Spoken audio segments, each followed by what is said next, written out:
and I'm gonna get a lot of too. But honestly, there could be the way where you put Crawford over. You know, he coming behind his jab, he throwing straight punches, he going to the body, going in up and down. He just got to tighten up a little bit on his defense, but other than that, man, he good. In a sport where the pound-for-pound #1 spot is always debated, one of boxing's most feared figures, David the Mexican Monster Benavidez, has finally shared his thoughts on Terence "Bud" Crawford, and it's not a challenge. When Crawford defeated Canelo Alvarez, he didn't just win a fight. He shattered the reign of the undisputed 168-pound king.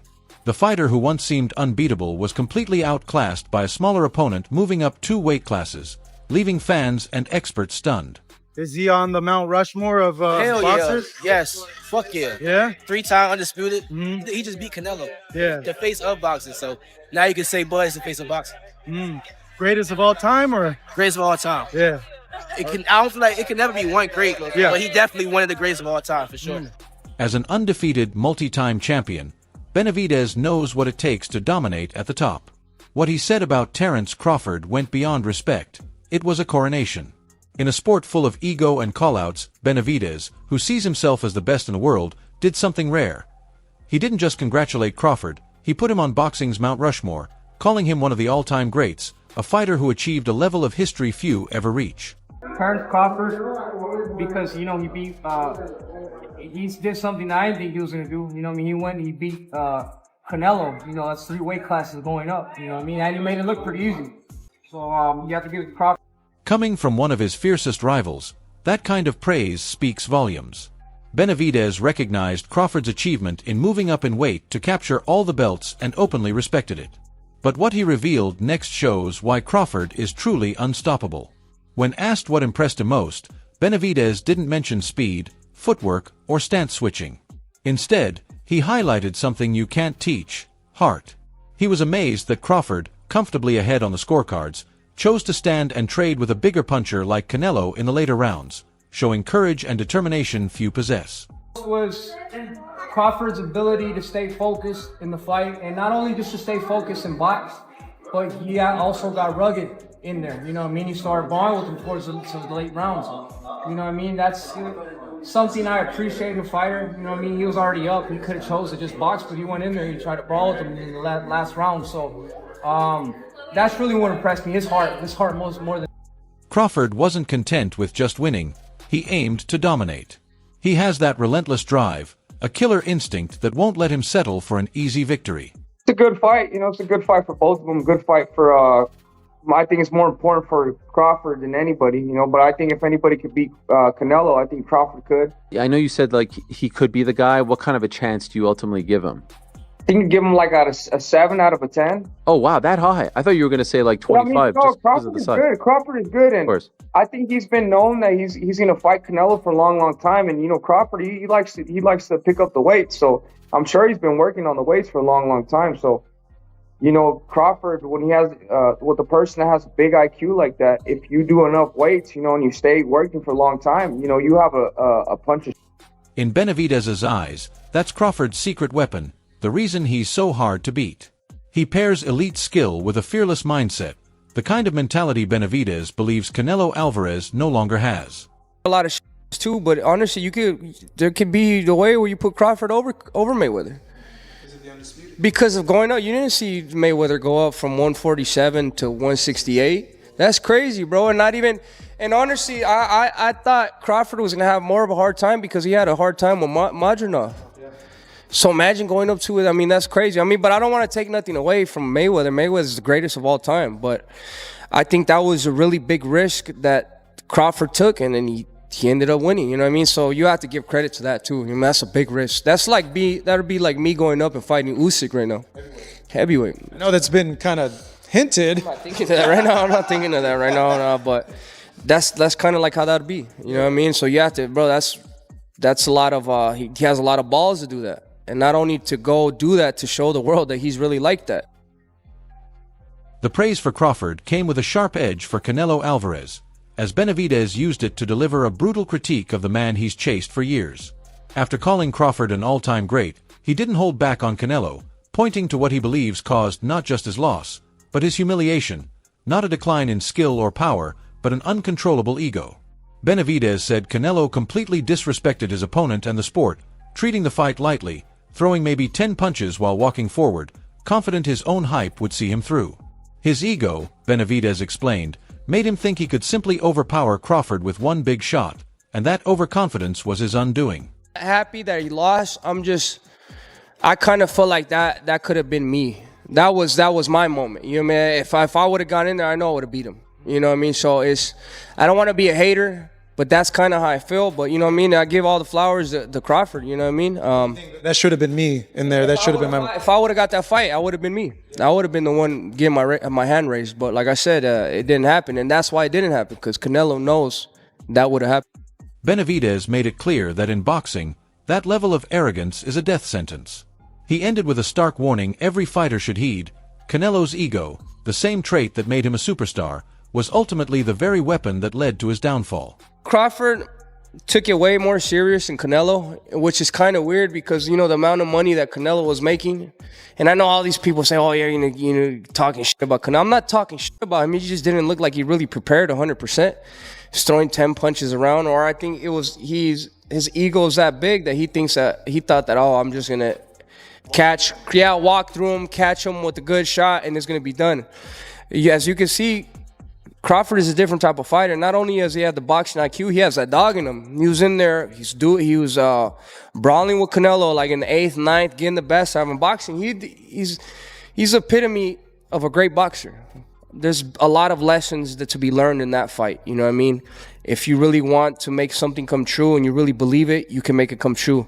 And then the other lesson is, don't let your ego get the best out of you, and don't think that you don't have to prepare because you're a bigger fighter. You know what I mean? That shit will bite you in the ass. With Canelo dethroned, the boxing world immediately looked to the obvious super fight. Terence Crawford, with his killer instinct, versus the most avoided pressure fighter in the sport, David the Mexican Monster Benavidez.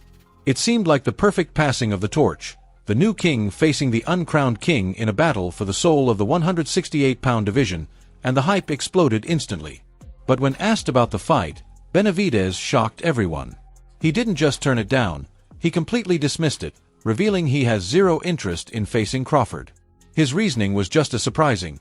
He declared, "I'm done with 168, signaling he's finished in the super middleweight division and wouldn't even drop back down for a huge payday against Canelo, making it clear Crawford isn't on his radar. Don't make 168. Is that a possibility? Honestly, bro, my plan is after this fight, I want to go down to 154. Nah, bro. I'm done with cruiserweight. You know, I want to take this opportunity though. Yes, I say cruiserweight. I want to take this opportunity to, you know, congratulate Crawford. You know, he put a hell of a performance. He's up there in the Mount Rushmore of the greatest fighters of all time. And, you know, let Crawford do his thing, bro. You know, at the end of the day, I have no interest in fighting Crawford. I have no interest in going down to 168. I mean, yeah, it's nice that it would be dope winning all titles, but I'm way past that at 168. You know, the only reason I wouldn't even go down to 168 for Canelo. And I'm just being real with you, you know, and let Crawford do his thing. Let him have his, let him, I want to give his flowers, man, because he's a great fighter, man. When there's no other fighter that's coming up from 147 to beat a type of fighter like Canelo at 168, you know, and Crawford, you know, he's one of the greatest of all time. So, you know, I have no interest in going down to 168. I'm not saying that I'm scared of Crawford or whatever, you know, but Crawford's a man at 168. That's his weight class. I'm done. In a blunt, almost dismissive statement, Benavidez shut down boxing's biggest potential fight, saying simply, "Let Terence Crawford live." That's his weight class. By turning his back on the division, the fans, and the fight everyone was waiting for, he left Crawford as the undisputed king. How does the Canelo fight look with Benavidez? Who do you favor? I still got it at 50-50. Benavidez good, but Canelo is, you know what I mean, great. We just got to see the fight, man. We all want to see the fight. Do you think he gets him to the body? Because Booba was landing a lot of body shots. I don't know. That's why I said we got to watch the fight. You know what I mean? It's a different style, different type of fighter. You got two strong fighters going head to head. Is Canelo the only 68 you fight, or would you consider a Benavidez? Yeah, Canelo the only one. But why would he really walk away? Why would a fighter abandon a division packed with the biggest names and paydays just when he's at the top? The answer lies in a part of the story many fans overlook. Benavidez has a troubled, controversial history at 168 pounds. He's the only two-time champion in history to lose his world titles twice without ever losing a fight. His first reign ended when he was stripped after testing positive for cocaine, and after winning it back, he lost the second title not in the ring but on the scale when he failed to make weight. That division holds a complicated, painful past for him. The cut to 168 pounds is brutal and has cost him dearly, so now the Mexican monster is moving forward. He's leaving his old kingdom behind, stepping up to 175 pounds, even setting his sights on cruiserweight, chasing greatness against light heavyweight stars like Artur Beterbiev and Dmitry Bivol, and even aiming for a fight with Zorab Ramirez. For the opportunity to fight, we've been in talks fighting Surdo Ramirez for his belts at cruiserweight. So we're already in talks of that, and then that's definitely a fight that has to happen because I used to spar him when I was 18 years old. All the way, I sparred him a lot, so I know that's a pay-per-view fight. So it was a pay-per-view sparring session, so the fight is going to be, way better. But yeah, definitely, that's in my sights. I definitely want to go up to cruiserweight. I want to be a reigning defending champion at light heavyweight and then make my way up. He's handing the 168-pound throne to Crawford, a fighter he clearly respects but has no intention of facing. I put 5. That's right. Wow. That's cheating. I love it. That is cheating. That's a heel turn. You the boss. That I love is heel. it. That's a heel turn. I love it. You do that 5. Now, here's the thing. Here's the thing. Wow. Roy at his peak. Just remember this. If Roy would have retired after the Ruiz fight, he would have replaced Sugar Ray Robinson as the greatest fighter of all time. I agree. Right? I but agree. he didn't, and the rest of that stuff is in there, right? So I get it. But Roy at his peak, I think, had a higher peak than anyone on this list. I agree. Okay, Manny Pacquiao, we've all said it a million times. I think he is, outside of Sugar Ray Robinson, I have Manny Pacquiao's second greatest pound-for-pound fighter ever. Floyd Mayweather never lost. And did he cherry pick when and where? Yes. But guys, from 130, 135, he cleaned out 135. He beat the best guy at 130, beat the best guy at 135. Yes, did he pick and choose at 140, 47, and 54? Yeah, but he won all those fights. That's right. And he beat a lot of good fighters. No. And more than that, put Floyd at his best with anyone through history. You do not know who. It leaves the boxing world with a big question. Did Canelo's massive ego not only cost him his titles but also deny fans the real super fight, or is David Benavidez simply avoiding the one man he just put on his Mount Rushmore? That's it for today's video. If you enjoyed it, leave a like, subscribe, and hit the bell so you don't miss future uploads, and share your thoughts in the comments. Stay tuned, and we'll see you in the next one.